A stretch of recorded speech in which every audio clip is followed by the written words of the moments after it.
प्यारे विद्यार्थियों, Hindi classes YouTube channel पर आपका सभी का हार्दिक स्वागत। आज अपन पढ़ेंगे कक्षा 11 की हिंदी साहित्य की बुक के अंतरा भाग 1, जिसके अंतर्गत गद्य और पद्य 2 खंड है। अपन आज गद्य खंड के अंदर पाठ नंबर 3 टॉर्च बेचने वाले नामक जो लेख हैं उसके बारे में पढ़ेंगे और जिसके लेखक हैं हरिशंकर परसाई। तो सर्वप्रथम विद्यार्थियों, हरिशंकर परसाई का जीवन परिचय पढ़ेंगे, इनकी जीवनी पढ़ेंगे। हरिशंकर परसाई का जन्म जमानी गांव 1922 में हुआ। जमानी गांव जिला होशंगाबाद मध्य प्रदेश में आया हुआ है। उन्होंने नागपुर विश्वविद्यालय से हिंदी में एमए किया। कुछ वर्षों तक अध्यापन कार्य करने के पश्चात सन 1947 से वे स्वतंत्र लेखन में जुट गए। उन्होंने जबलपुर, जो मध्य प्रदेश में आया हुआ है, वहाँ से वसुंधा नामक साहित्यिक पत्रिका निकाली। परसाई ने व्यंग्य विद्या को साहित्यिक प्रतिष्ठा प्रदान की।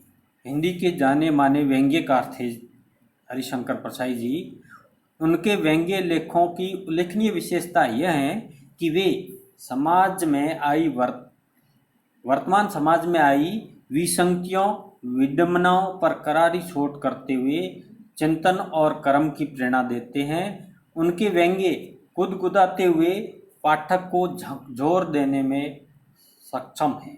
झकझोर मतलब उनको हिला देने वाले, इस प्रकार के व्यंग्य लेख लिखे थे हरिशंकर परसाई जी ने। भाषा प्रयोग में परसाई जी को असाधारण कुशलता प्राप्त है। वे प्राय बोलचाल के शब्दों का प्रयोग सतर्कता से करते हैं। कौन सा शब्द कब और कैसा प्रभाव पैदा करेगा, इसे वे बखूबी जानते थे। परसाई जी ने 2 दर्जन से अधिक पुस्तकों की रचना की, जिसमें विशेष रूप से इनके कहानी संग्रह हैं हंसते हैं रोते हैं जैसे उनके दिन फिरे। ये इनकी कहानी संग्रह है, हंसते हैं रोते हैं जैसे उनके दिन फिरे। ये 2 इनकी कहानी संग्रह है। आगे है रानी नागफनी की कहानी तप की खोज। ये इनके उपन्यास है। तब की बात और थी, भूत के पांव पीछे, बेईमानी की प्रत, पगडंडियों का जमाना, सदाचार का ताबीज, शिकायत मुझे भी है और अंत में। ये इनके निबंध संग्रह हैं। हरिशंकर परसाई के निबंध संग्रह कौन कौन से हैं? तब की बात और थी, भूत के पांव पीछे, बेईमानी की परत, पगडंडियों का जमाना, सदाचार की ताबीज, शिकायत मुझे भी है और अंत में। ये इनके द्वारा लिखे गए निबंध संग्रह हैं। अब इनके व्यंग्य लेख, वैष्णव की फिसलन, तिरछी रेखाएं, ठिठुरता हुआ गणतंत्र, विकलांग श्रद्धा का दौर, ये इनके व्यंग्य लेख हैं। और हरिशंकर परसाई का समस्त साहित्य परसाई रचनावली के रूप में 6 भागों में, कितने भाग हैं परसाई रचनावली के? 6 भाग हैं, जिसमें ये प्रकाशित हुई हैं। अब अपन अध्ययन करेंगे इनके द्वारा लिखा गई ये रचना टॉर्च बेचने वाला। टॉर्च बेचने वाले में टॉर्च के प्रतीक के माध्यम से परसाई ने आस्थाओं के बाजारीकरण और धार्मिक पाखंड पर प्रहार किया है। इसके बारे में प्रहार किया है। टॉर्च के प्रतीक के माध्यम से परसाई ने जो वर्तमान समय धर्म के प्रति जो आस्था है, उनका जो बाजारीकरण हो रहा है और धार्मिक पाखंड हो रहे हैं, उन पाखंडों पर इस रचना के माध्यम से उन्होंने प्रहार किया है। अब मूल बिंदु पर आते हैं। टॉर्च बेचने वाला। कथा की शुरुआत इस प्रकार है। वह अपने चौरायों पर बिजली के टॉर्च बेचा करता था। बीच में कुछ दिन वह नहीं दिखा। कल फिर दिखा, मगर इस बार उसने दाढ़ी बढ़ा ली थी और लंबा कुर्ता पहन रखा था। मैंने पूछा, अर्थात लेखक ने पूछा, कहाँ रहे और ये दाढ़ी क्यों बढ़ा रखी है? उसने जवाब दिया। किसने? टॉर्च बेचने वाले ने। क्या कहा? बाहर गया था। दाढ़ी वाले का सवाल का उसने जवाब यह दिया कि दाढ़ी पर हाथ फेरने लगा। मैंने कहा, आज तुम टॉर्च नहीं बेच रहे हो? अर्थात लेखक ने कहा कि आज तुम टॉर्च नहीं बेच रहे हो? तो उसने कहा, टॉर्च बेचने वाले ने कहा, वह काम बंद कर दिया है। अब तो आत्मा के भीतर टॉर्च जल उठा है। ये सूरज साफ टॉर्च अब व्यर्थ मालूम होते हैं। टॉर्च बेचने वाला, जो पहले सूरज साहब की टॉर्च बेचा करता था, वो कहता है अब ये सूरज साहब की टॉर्च बेचना मेरे को व्यर्थ मालूम हो रहा है, क्योंकि मेरी आत्मा के भीतर जो टॉर्च जल उठा है, इसलिए मैंने वो पुराना काम बंद कर दिया है। मैंने कहा, अर्थात लेखक ने कहा, तुम शायद संन्यास ले रहे हो। जिसकी आत्मा में प्रकाश फैल जाता है वह इसी तरह हरामखोरी पर उतर आता है। किससे दीक्षा ले आए? मेरी बात से उसे पीड़ा हुई। अर्थात लेखक की बात पर उस टॉर्च बेचने वाले को पीड़ा हुई। उसने कहा, ऐसे कठोर वचन मत बोलिए। आत्मा सबकी एक है। मेरी आत्मा को चोट पहुंचाकर आप अपनी आत्मा को घायल कर रहे हैं। यहाँ पर टॉर्च बेचने वाला का मतलब है कि इतने कठोर वचन, ऐसी कठोर बातें मत कहिए, क्योंकि आत्मा सभी की एक होती है।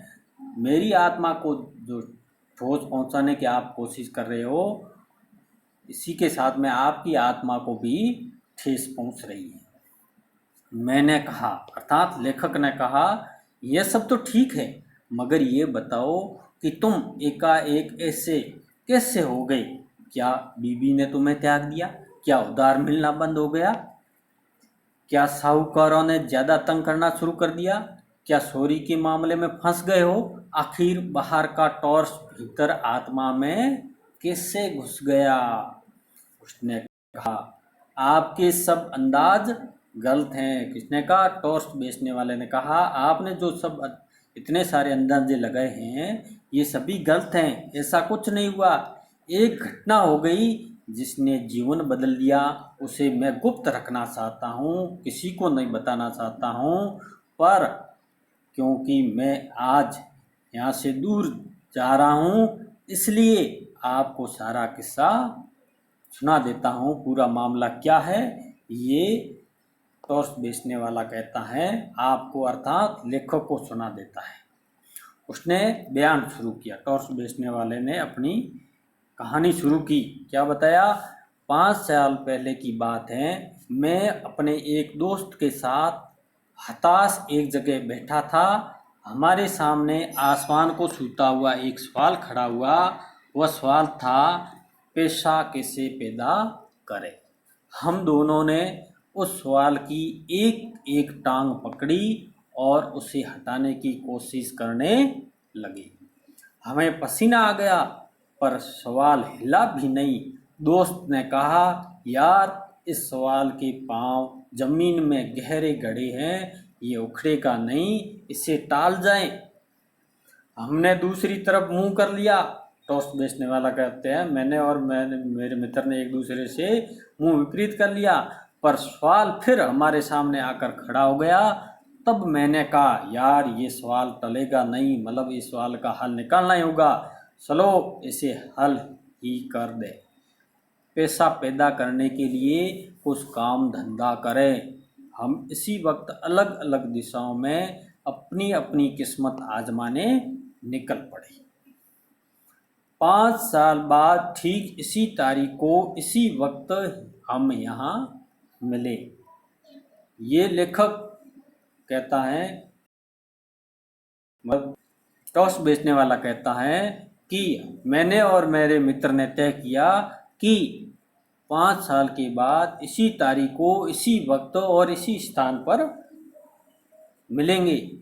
ये हमने प्रण लिया। दोस्त ने कहा, यार साथ ही क्यों न चले। मैंने कहा, नहीं, किस्मत आजमाने वालों की जितनी पुरानी कथाएं मैंने पढ़ी हैं, सब में वे अलग अलग दिशा में जाते हैं। साथ जाने में किस्मतों के टकरा कर टूटने का डर रहता है। यहाँ पर टॉस बेचने वाला कहता है, अपन साथ नहीं चलेंगे, क्योंकि मैंने कई पुरानी कथाएं सुनी हैं जिसमें बताया गया है कि साथ में जाने से किस्मतों के उनका भाग्य आपस में टकराने का डर रहता है। तो साहब हम अलग अलग चल पड़े। मैंने टॉस बेचने का धंधा शुरू कर दिया। चौराहे पर मैदान में लोगों को इकट्ठा कर लेता और बहुत नाटकीय ढंग से कहता। क्या कहता?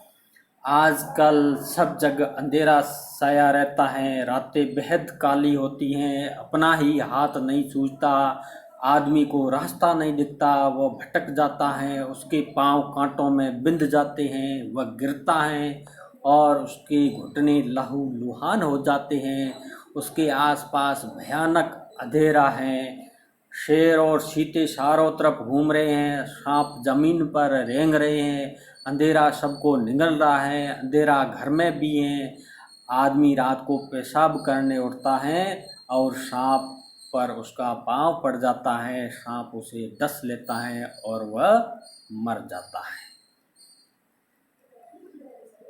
आपने तो देखा ही है साहब कि लोग मेरी बातें सुनकर कैसे डर जाते थे। भर दोपहर में वे अंधेरे के डर से कांपने लगते थे। आदमी को डराना कितना आसान है। यहाँ पर टॉर्च बेचने वाला कहता है कि इस प्रकार मैं टॉर्च बेचने के लिए बातें कहा करता था और भरी दोपहर में ऐसी बातें करता था, लोग डर के मारे कांपने लगते थे। और टॉर्च बेचने वाला कहता है कि लोगों को डराना बहुत ही आसान काम है। लोग डर जाते, तब मैं कहता, भाइयों ये सही है कि अंधेरा है मगर प्रकाश भी है, वही प्रकाश मैं आपको देने आया हूँ। हमारी सूरज साहब टॉर्च में वह प्रकाश है जो अंधकार को दूर भगा देता है। इसी वक्त सूरज साहब टॉर्च खरीदो और अंधेरे को दूर करो। जिन भाइयों को चाहिए हाथ ऊंचा करें। साहब मेरे टॉर्च बिक जाते और मैं मज़े में ज़िंदगी गुजारने लगा। इस प्रकार टॉर्च बेचने वाला लेखक को कहता है। वायदे के मुताबिक ठीक 5 साल बाद मैं उस जगह पहुंचा जहां मुझे दोस्त से मिलना था। टॉर्च बेचने वाले अपने मित्र से मिलना था। पहले वादा किया था कि हम ठीक 5 साल बाद इसी तारीख को इसी वक्त और इसी स्थान पर मिलेंगे। वहाँ पर जाकर वहाँ जाता है टॉर्च बेचने वाला। वहाँ दिन भर मैंने उसकी राह देखी, वह नहीं आया। क्या हुआ? क्या वह भूल गया है? यहाँ अब वह इस असार संसार में ही नहीं है। असार मतलब इस जो सारहीन संसार है, इसमें अब इसमें राह नहीं होगा, इसलिए नहीं आ रहा होगा, ऐसा टॉर्च बेचने वाला सोचता है। मैं उसे ढूंढने निकल पड़ा। कौन? टॉर्च बेचने वाला अपने मित्र को ढूंढने के लिए निकल पड़ता है। एक शाम जब मैं एक शहर की सड़क पर चला जा रहा था, मैंने देखा कि पास की मैदान में खूब रोशनी है। एक तरफ मंच सजा, लाउड स्पीकर लगे हैं, मैदान में हजारों नर नारी श्रद्धा से झुके बैठे हैं। मंच पर सुंदर रेशमी वस्त्रों से सजे एक भव्य पुरुष बैठे हैं। वे खूब पुष्ट हैं, मतलब बिल्कुल हष्ट पुष्ट हैं। संवारी हुई लंबी दाढ़ी है और पीठ पर लहराते लंबे केश हैं, लंबे बाल हैं। मैं भीड़ के एक कोने में जाकर बैठ गया। मैं कौन बैठ गया? टॉर्च बेचने वाला। भव्य पुरुष फिल्मों के संत लग रहे थे। जो भव्य पुरुष उस मंच पर विराजमान थे, वो फिल्मों के संत लग रहे थे। उन्होंने गुरु गंभीर वाणी मतलब पुष्ट वाणी में प्रवचन शुरू किया। वे इस तरह बोल रहे थे जैसे आकाश के किसी कोने से कोई रहस्यमय संदेश उसके कान में सुनाई पड़ रहा है, जिसे वे भाषण दे रहे हैं। वे कह रहे थे, मैं आज मनुष्य को एक घने अंधकार में देख रहा हूँ, उसके भीतर कुछ बुझ गया है। ये युग ही अंधकार में है। ऐसा कौन कह रहा है? वो भव्य पुरुष कह रहे हैं। ये सर्वाग्राही अंधकार संपूर्ण विश्व को अपने उदर में छिपाए। सर्वाग्राही मतलब सभी को ग्रहण करने वाला, सारे संसार को, पूरे विश्व को अपने उदर में, उदर अर्थात पेट में छिपाए हुए लग रहा है। आज मनुष्य इस अंधकार से घबरा उठा है, वह पथ भ्रष्ट हो गया है। पथ भ्रष्ट होना अर्थात अपने मार्ग से विचलित हो गया है। आज आत्मा में भी अंधकार है, अंतर की आंखें ज्योतिहीन हो गई हैं, वे उसे भेद नहीं पाती है। मानव आत्मा अंधकार में घुटती है। मैं देख रहा हूँ मनुष्य की आत्मा भय और पीड़ा से त्रस्त है। इस प्रकार का उद्बोधन दे रहे हैं भव्य पुरुष उस मंच पर। इसी तरह वे बोलते गए और लोग स्तंभ सुनते गए। स्तंभ मतलब हैरान, सुन रहे थे चुपचाप। मुझे हंसी छूट रही थी। किसको? टॉर्च बेचने वाले को। एक दो बार दबाते दबाते ही हंसी फूट गई और पास के श्रोताओं ने मुझे डांटा। टॉर्च बेचने वाला कहते हैं, मैंने हंसी को बहुत दबाने का प्रयास किया, लेकिन अंत में मेरी हंसी एकदम फूट पड़ी और पास में जो श्रोता थे उन्होंने मेरे को डांटा। ये भव्य पुरुष इस प्रकार का प्रवचन दे रहा है और तू हंस रहा है। भव्य पुरुष प्रवचन के अंत पर पहुंचते हुए कहने लगे, भाइयों और बहनों, डरो मत। जहाँ अंधकार है वहीं प्रकाश है। अंधकार में प्रकाश की किरण है। जैसे प्रकाश में अंधकार की किंचित कालिमा, प्रकाश भी है। प्रकाश बाहर नहीं, उसे अंतर में खोजो, मतलब अपनी अंतरात्मा में खोजिए। अंतर में बुझी हुई ज्योति को जगाओ। अपने अंतरात्मा में जो ज्योति बुझी हुई है उसको जगाने की कोशिश कीजिए। मैं तुम सबका उस ज्योति को जगाने के लिए आह्वान करता हूँ। आह्वान करना मतलब बुलाता हूँ, पुकारता हूँ। मैं तुम्हें भीतर वही शाश्वत ज्योति को जगाना चाहता हूँ। शाश्वत मतलब हमेशा रहने वाला, चिरंतन। और शाश्वत का विलोम शब्द होता है क्षणिक। शाश्वत स्थायी होता है, क्षणिक इसका विलोम शब्द है। और आगे कहते हैं भव्य पुरुष, हमारे साधना मंदिर में आकर उस ज्योति को अपने भीतर जगाओ। साहब, अब तो मैं खिलखिलाकर हंस पड़ा। पास के लोगों ने मुझे धक्का देकर भगा दिया। मैं मंच के पास जाकर खड़ा हो गया। भव्य पुरुष मंच से उतरकर कार पर चढ़ रहे थे। मैंने उन्हें ध्यान से पास देखा। उनकी दाढ़ी बढ़ी हुई थी, इसलिए मैं थोड़ा झिझका, पर मेरी तो दाढ़ी नहीं थी। मैं तो उसी मौलिक रूप में था। उन्होंने मुझे पहचान लिया। बोले, अरे तुम, मतलब टॉर्च बेचने वाला का जो मित्र था भव्य पुरुष, उसने उन टॉर्च बेचने वाले को पहचान लिया। उसने पूरा, अरे तुम। मैं पहचान कर बोलने ही वाला था कि उन्होंने मुझे हाथ पकड़कर कार में बिठा लिया। मैं फिर कुछ बोलने लगा तो उन्होंने कहा, बंगले तक कोई बातचीत नहीं होगी, वहीं ज्ञान चर्चा होगी। इस प्रकार टॉर्च बेचने वाला कहता है कि मुझे याद आ गया कि वहाँ ड्राइवर है। बंगले पर पहुंचकर मैंने उसका ठाठ देखा, मतलब बिल्कुल आराम से, ऐसो आराम से वो रह रहा था। उसका वैभव को देखा। मैं थोड़ा झिझका। कौन झिझका? टॉर्च बेचने वाला। पर तुरंत ही मैंने अपने उस दोस्त से खुलकर बातें शुरू कर दी। मैंने कहा, यार तू तो बिल्कुल बदल गया। उसने गंभीरता से कहा, मतलब टॉर्च बेचने वाले के मित्र ने, उस भव्य पुरुष ने कहा, परिवर्तन जीवन का अनंत कर्म है। मतलब जीवन में परिवर्तन होना बहुत महत्वपूर्ण है। जिंदगी में परिवर्तन नहीं है तो जिंदगी रुक जाती है। जीवन में परिवर्तन होना बहुत जरूरी है। मैंने कहा, साले फिलोसॉफी मत बगार, ये बता कि तूने इतनी दौलत कैसे कमा ली 5 सालों में। टॉर्च बेचने वाला कह रहा, फिलोसॉफी, ये दर्शन शास्त्र के बारे में मुझे ज्ञान मत दे। तूने इतना धन दौलत कैसे कमा ली 5 सालों में। उसने कहा, उसके मित्र ने कहा, तुम इन 5 सालों में क्या करते रहे। मैंने कहा, मैं तो घूम घूम कर टॉर्च बेचता रहा। सच बता, क्या तुम भी टॉर्च का व्यापारी है। उसने कहा, तुझे क्या ऐसा ही लगता है? क्यों लगता है?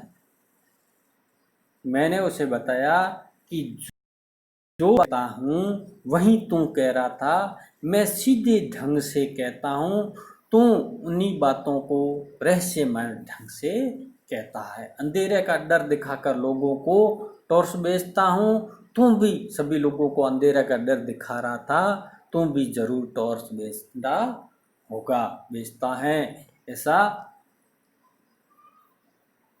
टॉर्च बेचने वाले की बातचीत होती है अपने मित्र से। उसने कहा, तुम मुझे नहीं जानते, मैं टॉर्च क्यों बेचूंगा? मैं साधु, दार्शनिक और संत कहलाता हूँ। मैंने कहा, अर्थात टॉर्च बेचने वाला कहता है, तुम कुछ भी कहलाओ, बेचते तुम टॉर्च हो। तुम्हारे और मेरे प्रवचन एक जैसे हैं, चाहे कोई दार्शनिक बने, संत बने या साधु बने, अगर वह लोगों को अंधेरे का डर दिखाता है तो जरूर अपनी कंपनी का टॉर्च बेचना चाहता है। तुम जैसे लोगों के लिए हमेशा ही अंधकार छाया रहता है। बताओ, तुम्हारे जैसे कितने आदमी ने हजारों में कभी भी यह कहा कि आज दुनिया में प्रकाश फैला है? कभी नहीं कहा। क्यों? इसलिए कि उन्हें अपनी कंपनी का टॉर्च बेचना है। मैं खुद हर दोपहर में लोगों से कहता हूँ कि अंधकार छाया है, बता किस कंपनी का टॉर्च बेचता है? ऐसा टॉर्च बेचने वाला अपने मित्र से कहता है। मेरी बातों से उसे ठिकाने पर ला दिया। उसने सहज ढंग से बोला, तेरी बात ठीक ही है, मेरी कंपनी नहीं है, सनातन है। सनातन का अर्थ क्या होता है? सदैव रहने वाला। और सनातन का विलोम शब्द होता है अस्थाई। मैंने पूछा, कहाँ है तेरी दुकान? नमूने के लिए का टॉर्च तो दिखा। सूरज साफ टॉर्च से बहुत ज़्यादा बिक्री है उसकी। टॉर्च बेचने वाला कहता है कि मेरी जो सूरज साहब की टॉर्च है उससे ज़्यादा क्या बिक्री हो रही